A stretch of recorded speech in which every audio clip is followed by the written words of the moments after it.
Ассалаумағалейкум, құрметті қазақ елі. Бүгін бір бауырым осыдан бір ай бұрын WhatsApp жүйесінде айтқан бір пікірімді жіберіп, құрметті Мерейл аға, ұлтқа пайдалы ой пікірлеріңізді әлеуметтік желіде жарияласаңызшы. WhatsApp жүйесінде ол қаншалықты тарап тарамай жатыр. Сіздің ой пікіріңіз бүкіл ұлтқа керек нәрсе дегеннен кейін, сол ой пікірімді бүгінгі күн жеткізгелі отырмын. Біздің бабаларымыз дана болған. Киген киімдері, ішкен тамағы, сөйлеген сөзі, барлығы адамзат баласына пайда беретін ғана амал болған. Біздің бабаларымыз киім кисе ұлтарақ киген, ышқырларын салған, әрбірден соң белбеу байлаған. Ал бүгінгі таңда немерелерімізге балдарымыз киім әпереді, оның етек жеңін сыртына шығарып қояды. Айналайын, оны салсайшы ышқырын десең, оны тыңдағысы келмейді, жек көреді. Ал біз жанашырлықпен айтамыз. Бұның барлығы жақсы мен жаманды ажырата алмағандықтан дейін десең, барлығы білімді, жақсы мен жаманды ажыратып тұр. Тек мына сананың улануына байланысты сол жақсыға ұмтылудың орнына жаманға ұмтылатын халге душар болдық. Біздің бабаларымыз: "Ей Құдайым, бала бер, балаға үлкен сана бер, санасы сорлы баланы сұрамай-ақ ала бер" деп бекер айтпаған екен ғой дейсің. Енді аман болсын. Біздің дініміздің тазалығын, дәстүріміздің дұрыстығын бүкіл әлем мойындап жатыр. Негізінде әлем бойынша қазір адасушылықта ғой. Бұлар әбден адасып болады да, ақыр аяғында адамзаттың амандығын, жері ананың амандығын ойлау керектігіне ақыл жетіп, сол артқа шегінетін халге душар болады. Соған жақын күндер қалды. Сол кезде бұл қиыншылықтан, қолдан жасап алған зардаптан қай жол шығарады дегенде, қазақтың тарихы шығаратындығы айтылады. Сол тарихтың ішінде біздің тіліміз бар, дәстүріміз бар, дініміз бар, ішкен тамағымыз бар, киген киіміміз бар.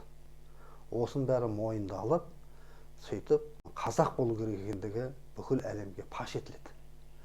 Бүгінгі күннің өзінде соның белгілері бар.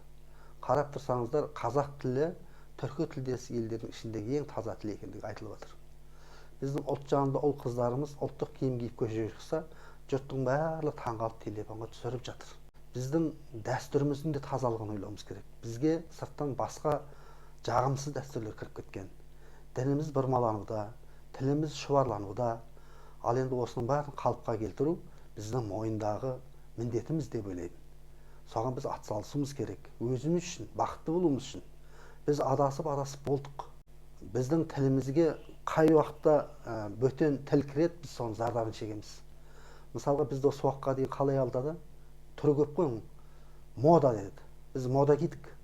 Соның зардабын, денсаулықтың қиыншылығын қазір көріп жатырмыз. Енді қазір бренд дейді. Бренд деген шықты. Бұдан кейін де осындай сөздер шыға береді қиямет қайымға дейін. Бірақ соның бәріне біз алданбауымыз керек. Брендтің де зардабын шегеді. Бүгінгі күні нәресте кезінде памперс киген, балаң жігіт болған кезде ышқын салмаған ұл мен қыз, Құдай бет аулап, ертең денсаулықтарына зиян келіп, бедеулікке ұшырайды. Сол кезде анасына айтады: "Менен гөрі саған бренд жақын болыпты ғой. Менің денсаулығымнан гөрі мода жақын болыпты ғой. Менің болашағым сені ойландырмапты ғой. Сен сол кездегі бренд пен моданы қызықтырыпты ғой" десе, не бетін айтпақ. Бірақ ол кезде кеш болады ғой. Осыны ойлануымыз керек, бауырлар. Сондықтан да біз өзіміздің тілімізде таза сөйлейік, дініміздің тазалығын ұстайық, дәстүріміздің тазалығын жариялап, соған сай амал жасайық.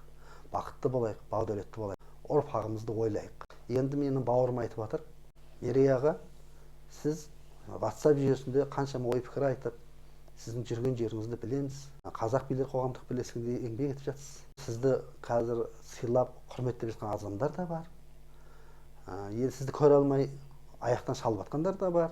Сізді қадірлеп, қорғап, басына көтерудің орнына қай-қайда бір алаяқтың сөзіне еріп, сізді кінәлағысы келіп жатқандар да бар.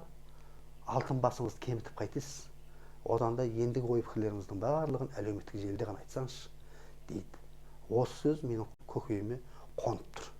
Аман болып тұрыңыздар. Тыңдағандарыңызға рахмет.